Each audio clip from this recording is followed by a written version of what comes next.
며칠 전에 고흥 나로센터에서 우리 힘으로 누리호 3차 발사에 성공을 했습니다. 몇 해 전 한국 최초 우주인이라고 얘기할 수 있는 이소연 씨가 그 별들의 세계에서 한동안 실제로 머문 적도 있었습니다. 우리 인류에게 이제 별들이 있는 우주는 꿈이요, 시요, 노래의 단계를 넘어서 실제로 어떤 일들이 그곳에서 벌어지고 있는지 알아내야 할 대상이 된 것입니다. 동시에 성도들인 우리에게는 그곳에서도 하나님의 손길이 미치고 있음을 확인하는 시대가 도래한 것입니다.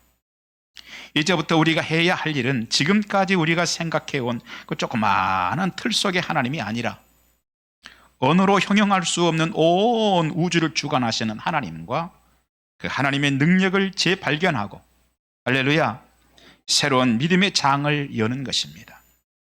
그 일을 위해서 살펴보고 싶은 사람이 욥입니다. 오늘 본문은 고난 가운데 있는 욥이 친구들을 향해 던지는 자신의 신앙 고백입니다. 비록 자신의 삶은 집안이 망했고 몸에 병이 생겼고 자녀들도 다 죽었고 기르던 짐승들도 망하고 집도 무너졌고 아내도 떠나가는 그런 고난의 연속일지라도 하나님은 그럼에도 불구하고, 나에게는 이런 고난이 있는 것이 사실이지만 그럼에도 불구하고 하나님은 분명히 계신다는 고백을 하고 있는 것입니다. 그는 자신이 살던 시대의 그 작은 지식과 자신의 경험을 가지고도 모든 사물 속에서 역사하시는 하나님의 손길을 믿음으로 보았습니다. 그는 자연을 들여다보면서 생생하게 살아계시는 하나님의 숨결을 느꼈습니다. 우리 인간이요, 하나님을 알 수 있는 길이 있습니다. 그것은 성경을 통하여서 우리가 정확하게 하나님을 알 수 있습니다. 그리고 또 한 가지는 자연을 통하여서도 비록 더듬어서이지만 하나님을 손길을 알 수 있는 것입니다. 그런데 오늘 욥이라고 하는 사람이 그렇게 자연을 통하여서도 하나님을 발견하고 확신할 수 있었던 것입니다. 그래서 이렇게 얘기합니다. 짐승에게 물어봐라. 공중의 새들에게 물어봐라. 땅에게 물어봐라. 이것들 중에 어느 것이 여호와의 손이 이것들을 행하신 줄을 알지 못하랴 그랬습니다. 즉 짐승을 살펴보면 하나님의 손길을 느낄 수 있다는 것입니다. 공중의 새들과 땅을 보면 여호와의 손길을 발견할 수 있다는 것입니다. 우주를 들여다보면 하나님의 손길을 느낄 수 있다는 것입니다. 오늘 우리도 이러한 고백을 해야 할 숙제가 있습니다. 이 시대를 살고 있는 저와 여러분들에게 숙제가 있다면 우리도 그런 하나님을 고백해야 될 숙제가 있는 것입니다. 그동안 우주는 동경의 대상이었습니다. 그리고 노래의 대상이었습니다. 그러다 보니까 달아 밝은 달아 이태백이 놀던 달아, 저기 저 달 속에 개수나무 박혔으니 옥도끼로 찍어내어 금도끼로 다듬어서 초가삼간 집을 짓고 양친 부모 모셔다가 천년만년 살고 지고, 달에 있는 개수나무를 베다가 집 잘 짓고 부모님 모시고 천년만년 살고 싶다는 노래입니다. 그런가 하면요, 저희 어릴 때에는 계절이 이맘때 되면 마을에 우리 또래 친구들이 다 모였습니다. 밤마다 저녁 먹고 할 일이 뭐 있겠어요. 학원에 가는 것도 없고 모여가지고 때로 다니면서 노래를 부르는데, 푸른 하늘 은하수 하얀 쪽배엔 개수나무 한 나무 토끼 한 마리. 저만 하는 것 같아 조금 그러네요. 돛대도 아니 달고 삿대도 없이 가기도 잘 떠간다. 어디로? 서쪽 나라로. 그거요, 그냥 목에 핏대를 세우고 어린 놈들이 그 부르고 다녔잖아요. 푸른 하늘 나서 우주를 바라보고 그것을 노래로 삼았습니다. 그런데 우리의 시요 노래였던 우주가 이제 실제적으로 엄청난 거시의 세계가 되어서 우리 앞에 다가왔습니다. 우리는 그런 시대를 살고 있습니다. 이제 우리는 이러한 시대 속에서 그냥 당연히 있는 별이요, 당연히 돌아오는 계절이요, 당연히 부는 바람이요, 당연히 있는 산이요, 곡식이라고 생각할 것이 아니라 어떻게 하면 하나님의 손길을 느끼면서 초월적으로 실존하신 하나님을 알아내면서 살 것인가 하는 것입니다. 그리고 어떻게 하면 하나님에 대한 시각을 욥보다 더 크게 확대할 수 있는가 하는 것입니다. 오늘 본문은 그 비밀의 문을 우리에게 열어주고 있습니다. 첫째 11절, 입이 음식의 맛을 구별함 같이 귀가 말을 분간하지 아니하느냐 하는 말씀입니다. 언제인가요? 저와 우리 사모와 함께 부안에서 벌을 키우고 계시던 김원중 집사님 신방 겸 방문을 했습니다. 점심시간이 되었습니다. 그런데 김원중 집사님께서 이 지역에 민물 매운탕을 잘하는 집이 있다는 거예요. 오늘 점심 식사는 거기 가서 대접을 하고 싶다는 것이었습니다. 저는 가면서 내심 생각했습니다. 이 촌고적에서 무슨 선한 것이 나오겠느냐. 그리고 가서 민물 매운탕 먹어봤는데 깜짝 놀랐습니다. 제가 지금까지 먹어본 민물 매운탕 중에 최고였어요. 거기가 어디냐고 가보고 싶다고 하시는 분들은 얘기하시면 제가 긴밀하게 전화번호는 알려드리겠습니다. 최고의 맛이었습니다. 이러한 음식의 맛은 입이 구별합니다. 특히 혀끝에 신경이 살아있는 자들, 혀끝에 신경이 살아있는 자들이 맛을 구별합니다. 마찬가지입니다. 우리가 성경을 통해서 하나님 살아계신 것을 알지만 자연과 우주를 통해서도 그 하나님을 알기 위해서는 들을 귀가 중요했던 것입니다. 귀끝이 살아있어야 한다는 것입니다. 그 들을 귀가 열린 사람이 짐승을 향하면, 그리고 가만히 들어보면 짐승들이 하나님이 만드셨어요 하는 것이 들린다는 것입니다.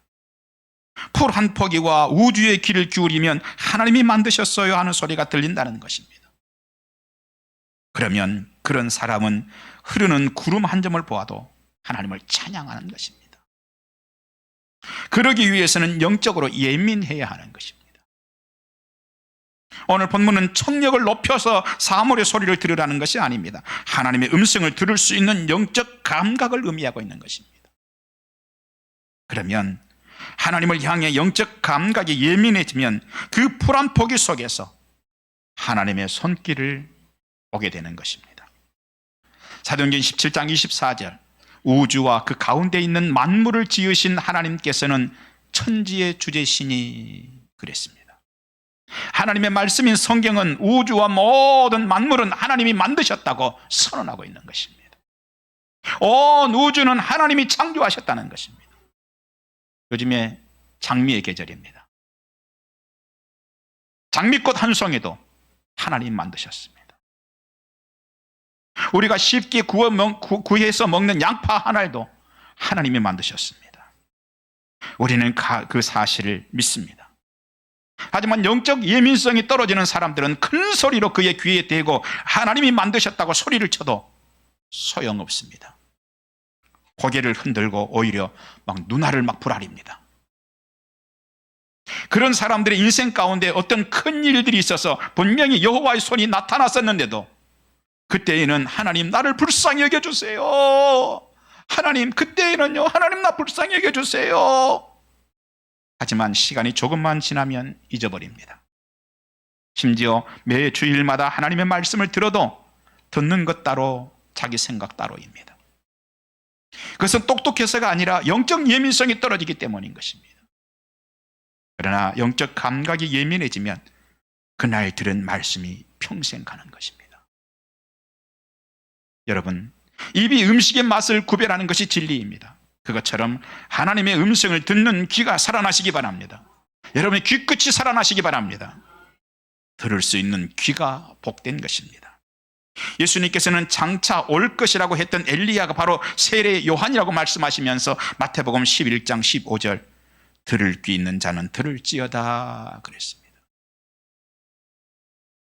신약 시대를 살면서 성경을 가진 우리는 성경을 가지지 못하고 과학적 지식이 더 떨어지는 시대를 살았던 오늘 본문의 주인공 욥보다도 훨씬 더 많은 지식과 더 다양한 경험들을 통해서 더 크고 위대한 하나님을 느끼며 살 수 있습니다. 욥은 성경도 없이 살았습니다. 과학적 지식도 지금보다 훨씬 떨어지던 시대였습니다. 그럼에도 불구하고 적은 지식만 가지고도 하나님께서 살아계시는 걸 확신하고 살았다는 것입니다. 그렇다면 거기에 비하면 저와 여러분들은 엄청난 지식을 가지고 있습니다. 성경을 들여다보면 우리가 어떻게 구원받는지, 예수님이 어떤 분이신지, 십자가가 무엇인지, 우리가 어떻게 구원받는지, 천국에 있는지 지옥에 있는지에 대해 아주 선명하게 말씀하고 있습니다. 그리고 온 우주에 대한 지식이 아주 해박해졌습니다. 여러분, 우리 인간의 지식이 커지면 커진 만큼 하나님에 대한 책임도 커진다는 것입니다. 그것이 우주 시대를 사는 우리를 향하신 하나님의 기대하심입니다. 그 일을 위해서 여러분이 가진 넓은 그 지식 위에 욥처럼 영적 예민성을 더하시기 바랍니다. 그 일은요, 겸손한 마음으로 성령의 도우심이 있으면 가능합니다. 겸손인 하나님께 엎드리고 겸손한 마음으로 주를 갈망할 때 성령의 역사가 일어나면 가능한 것입니다. 여러분, 하나님 앞에서는 고개를 숙이십시오. 하나님 앞에서는 겸손하십시오. 성령을 사모하십시오. 두 번째입니다. 10절. 모든 생물의 생명과 모든 사람의 육신의 목숨이 다 그의 손에 있느니라 그랬습니다. 우리가 하나님을 알 수 있는 길이 있다고 그랬습니다. 그것은 성경을 통해서라고 그랬습니다. 또 한 가지는 더듬어서이지만 자연을 통해서, 우주를 통해서, 꽃 한 송이를 통하여서 우리는 하나님을 알 수 있다는 것입니다. 그런데 오늘 욥은 성경도 없습니다. 그런 시대이지만 자연을 통해서 하나님의 손길을 알 뿐 아니라 자기 자신의 가장 소중한 생명을 통해서도 하나님의 손길을 느꼈습니다. 우리가 하나님의 손길을 느끼고 하나님 살아계심을 알 수 있는 세 번째 비결이 바로 나에게 있는 생명을 보면서라는 것입니다. 내가 살아있음을 아는 것, 내 코에 호흡이 아직도 살아있다는 것을 느끼면서 그것을 확인하면서 하나님 살아계시는 것을 알게 되고 하나님의 손길을 알게 된다는 것입니다. 그는 자신의 호흡을 느낄 때마다 이것은 우연이라고 말하지 않습니다. 이것은 하나님의 한량없는 은혜라는 고백을 했습니다. 자신의 생명과 호흡을 보면서 하나님을 발견할 수 있었던 것입니다. 여러분, 제가 부부간에 어떻게 주무시는지 물어봐서 죄송합니다. 혹시 함께 주무시지 않고 떨어져 주무시는 분들이 계시는지 모르겠어요. 왜 떨어져 주무십니까? 물어보면요, 코 고는 소리 때문에 잠을 잘 수가 없대요. 네, 그럴 수 있죠. 그래도 여러분, 할 수 있으면 한 입을 덮고 주무시는 게 좋습니다. 주님이 부르실 때까지. 각방 쓰시는 것보다는 귀찮아도요, 조금 코를 골아도 이가는 분도 있어요. 어떤 분들은 자다가 중얼중얼 거리는 분도 있어요. 제가 아는 어느 목사님은 코를 얼마나 많이 심하게 고는 분인지, 그 목사님 돌아가셨습니다. 그래서 사모님께서 시집을 와가지고 깜짝 놀랐대요. 아니, 세상에 코를 그냥 얼마나 많이 고는지, 잠을 자다가 정신을 번쩍 차려가지고 본대요.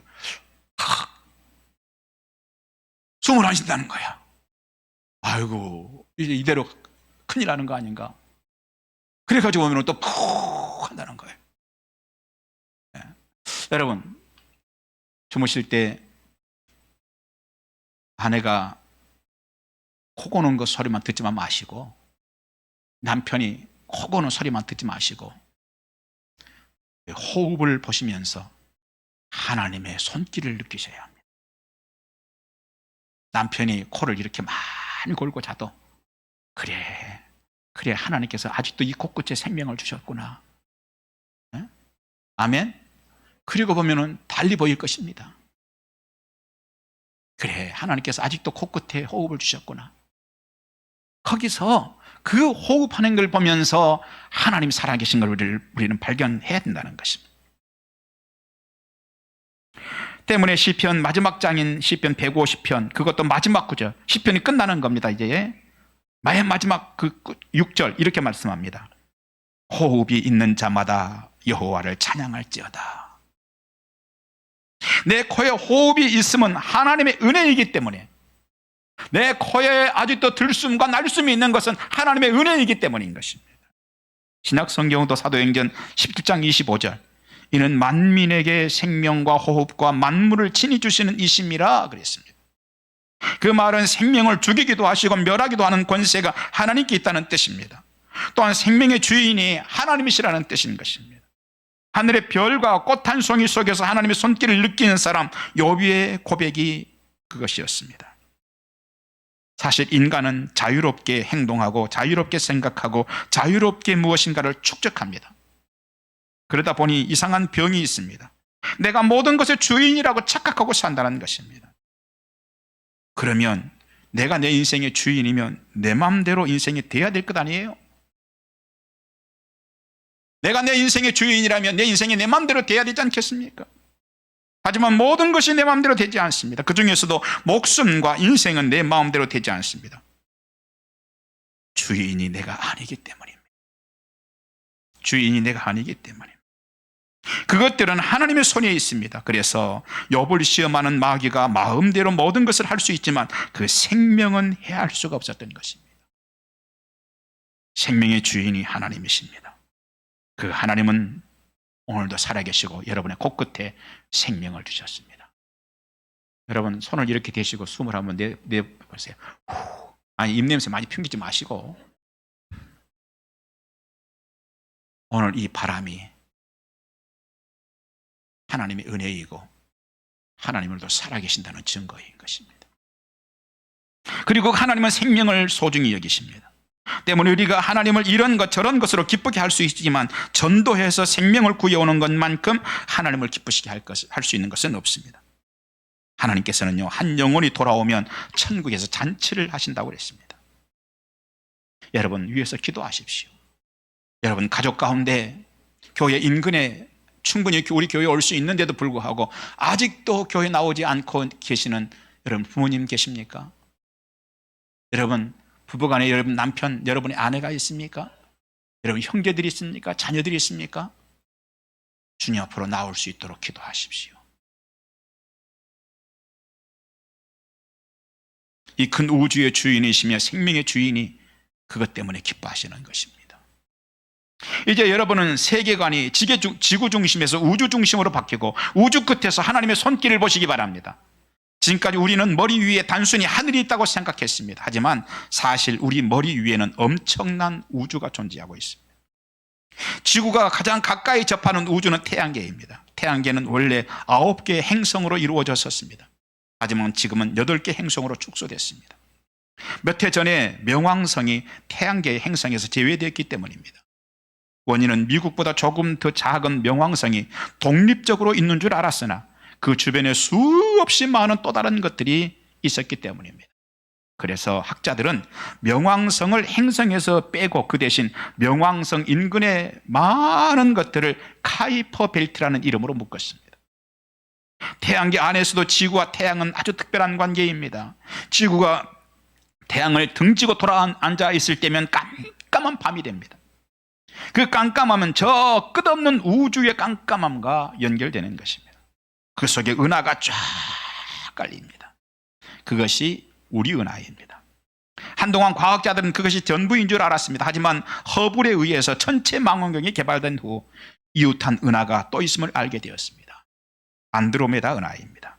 문제는 그것으로 끝이 아니었습니다. 또 그 옆에, 그리고 또 그 옆에 끝없이 많은 은하들이 널려 있었습니다. 이 엄청난 우주를 보면 첫째, 이게 뭐냐 싶은 생각이 듭니다. 과연 그 너머에는 무엇이 있는가 하는 장엄한 두려움이 우리에게 엄습합니다. 두 번째는 엄숙한 자기 발견을 합니다. 우주에 서보면 우리는 먼지입니다. 그래서 우리는 비참해지기까지 합니다. 세 번째, 이 엄청난 세계가 어떻게 생겼을까 하는 생각이 듭니다. 그때는 우연 혹은 필연 둘 중 하나만 답일 뿐입니다. 그런데 어떤 과학자들은 빅뱅으로 그 원인을 우연이라고 설명하려고 하고 있습니다. 그러나 그것은 우주의 현상을 설명하는 것입니다. 빅뱅으로 터져서 우주가 생긴 현상을 설명하라는 것이죠. 그보다 더 본질적인 답은 무엇인가 하는 것입니다. 네 번째, 이 우주가 어떻게 관리되고 있을까 하는 생각이 듭니다. 원리에 의해서 우주가 운행되고 있는 것인가? 아니면 존재에 의해서인가? 이런 문제에 대해서 현대 과학은 답을 주지 못합니다. 오직 성경만이 그 해답을 제시하고 있습니다. 그것은 창조주 하나님께서 관리하신다는 것입니다. 또한 이런 총체적인 문제에 대한 질문을 던질 때 매우 중요한 것이 있습니다. 이런 질문을 던지는 우리가 원리가 아니라는 것입니다. 존재라는 것입니다. 우리는 단지 어떤 이론만으로 여기는 것이 아닙니다. 상상 속의 어떤 자들이 아닙니다. 육체와 영혼이 엄연히 실제하는 존재들입니다. 이것은 거부할 수 없는 사실입니다. 그리고 이것은 매우 중요한 것을 암시하고 있습니다. 무슨 말입니까? 우주 속에 존재인 우리가 있다면 우주에 또 다른 존재가 있음을 시사하고 있는 것입니다. 그분은 하나님이십니다. 그 하나님께서 우리 인류에게 특별한 지구를 주셨습니다. 우주 과학이 발달하여 수천억을 곱하는 항성들과 행성들을 연구하는 중 지금까지는 지구처럼 특별한 것이 발견되지 않았습니다. 즉 하나님께서 우리를 아주 특별한 곳에 두신 것입니다. 지구는요, 빛이색 아름다움이 특별합니다. 온갖 생명이 가득함이 특별합니다. 적당한 중력이 특별합니다. 그래서 우리가 걸음을 걸을 때 폼나게 걸을 수 있습니다. 온도가 특별합니다. 계절이 특별합니다. 대기라고 하는 것이 아주 특별합니다. 대기는 소리가 우주로 날아가 버리지 못하도록 가두어주는 역할을 합니다. 대기 때문에 지구에서 노래를 부르면 입만 달싹거리지 않고 그 소리가 대기에 갇혀서 우리 귀로 돌아오는 것입니다. 그래서 우리는 노래를 듣습니다. 자연의 소리를 듣습니다. 그동안 우리는 소리를 들을 수 있는 것은 우리가 귀를 가졌기 때문이라고 생각했습니다.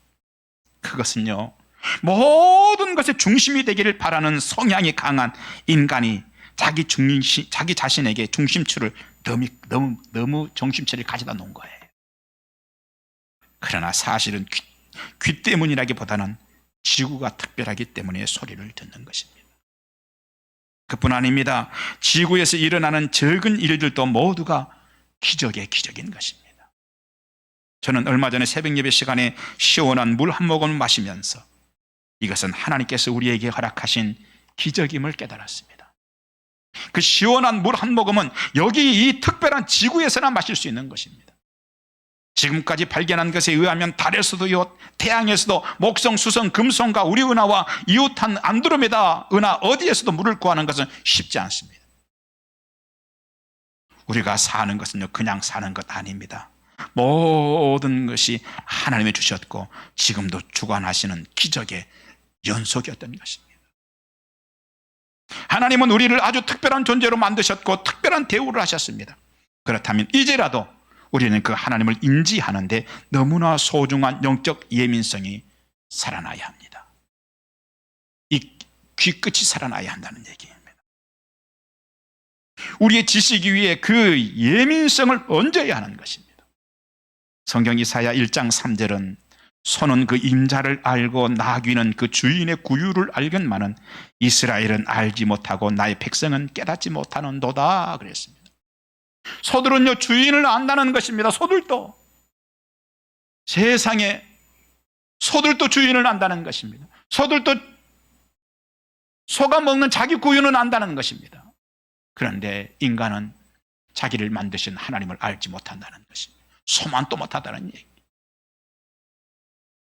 욥은 우리 지구가 이처럼 특별하다는 것을 알지도 못했지만 이렇게 특별한 줄 알았겠어요, 욥이? 우주에 가서 이소연 씨처럼 머물러 보지도 못했지만 우주가 아닌 지구의 바람과 꽃과 구름만을 보고서도 하나님의 손길을 느꼈습니다. 우주에서 지구를 보면 국경도 없고 경계도 없는 하나의 구입니다.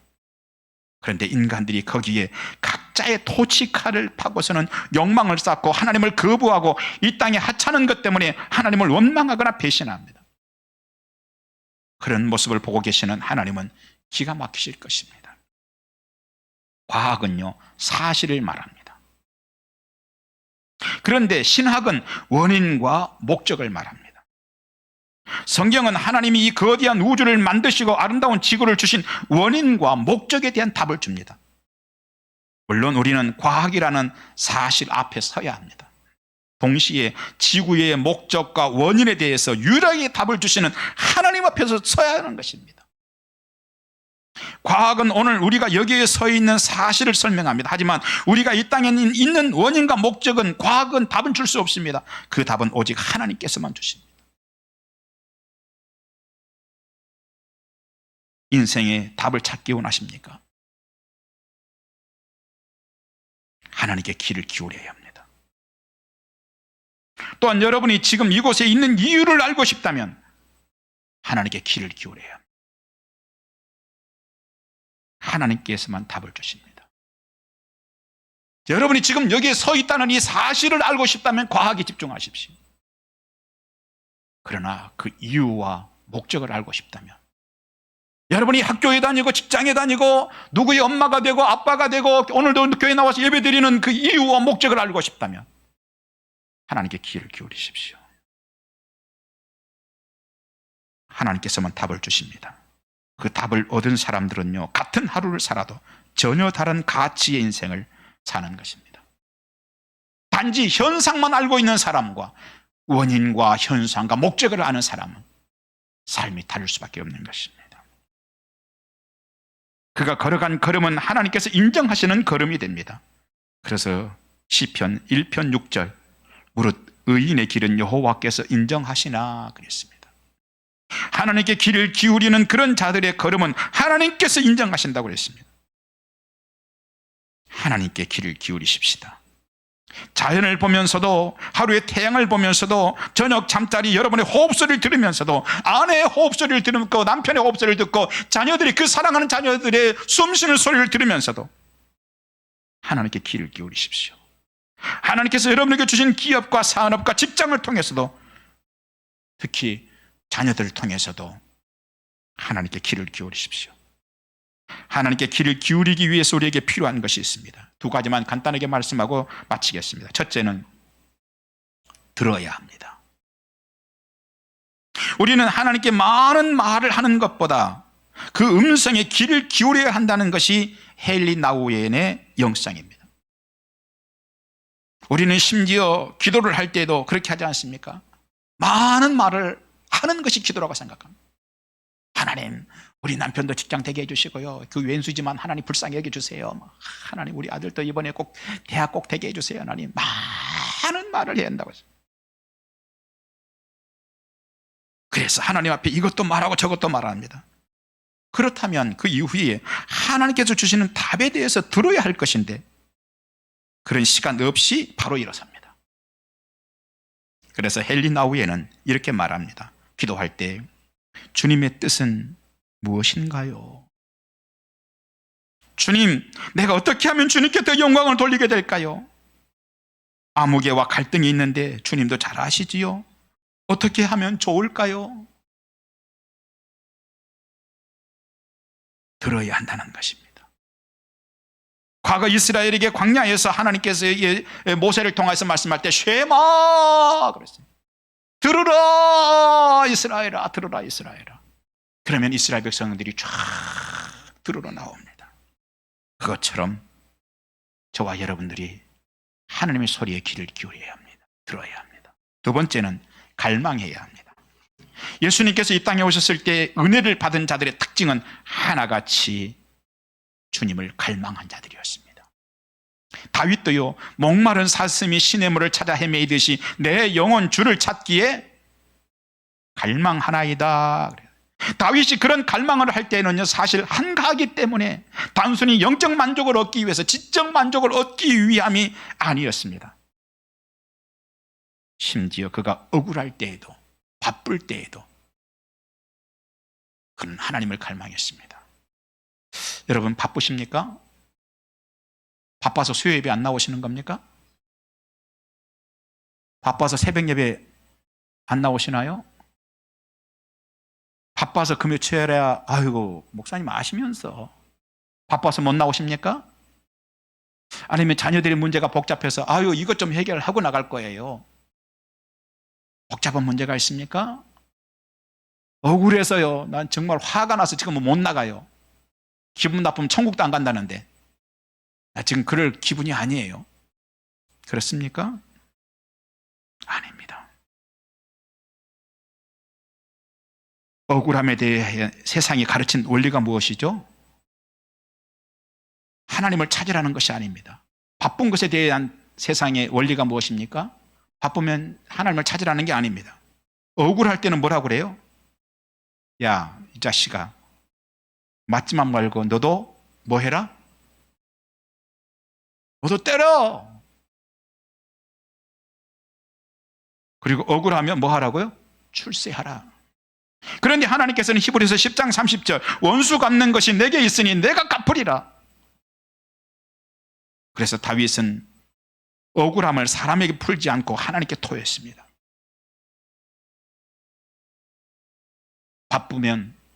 바빠서 못 나갑니다. 하나님께서 바빠도 주님을 찾는 자들을 긍휼히 여기시고 자녀들 문제 때문에 너무 복잡해서 나 그럴 감정이 아니에요.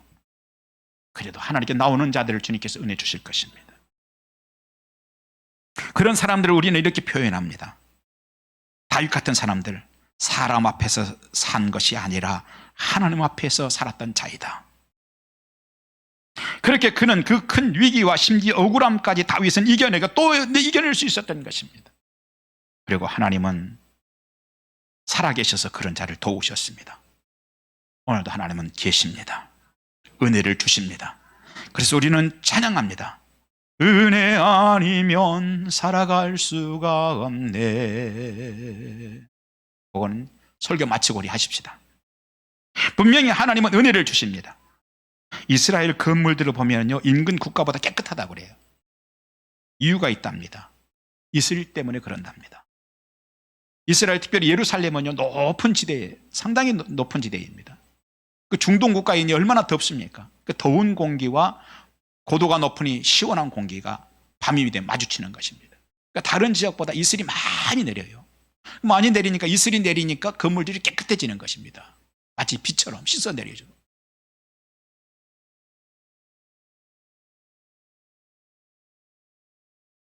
이슬처럼 부어주는 하나님의 은혜는 갈망하고 또 갈망하는 자에게 주시는 줄 믿습니다. 말씀을 정리합니다. 하나님께 귀를 기울이기 위해서 우리에게 필요한 것이 있습니다. 듣는 귀입니다. 기도도 하려고만 하지 말고 말하려고만 하지 말고 하나님께도 드리려고 하시기 바랍니다. 또 한 가지는 갈망입니다. 형편되면 갈망할게 하지 마십시오. 다윗처럼 억울할수록 바쁠수록 갈망하십시오. 그러면 이스라엘 건물에 내리는 이슬처럼 여러분의 심령에도 하나님께서 부어주시는 그 은혜로 또 힘을 얻고 또 힘을 얻을 줄 믿습니다. 기도하겠습니다. 하나님 감사합니다. 하나님께 귀를 기울이게 하시고 하나님께 귀를 기울이게 하시고 하나님 아버지 우리가 걸어가는 걸음이 역사가 되게 하여 주시옵소서. 귀를 기울여 하나님을 확인하게 도와주시옵시고 하나님을 높이는 저희들 되게 하여 주시옵소서. 하나님 아버지 그 일을 위해서 우리가 듣게 하시고 그 일을 위하여 갈망하는 자들 되게 하여 주옵소서. 예수님 이름으로 기도하옵나이다. 아멘.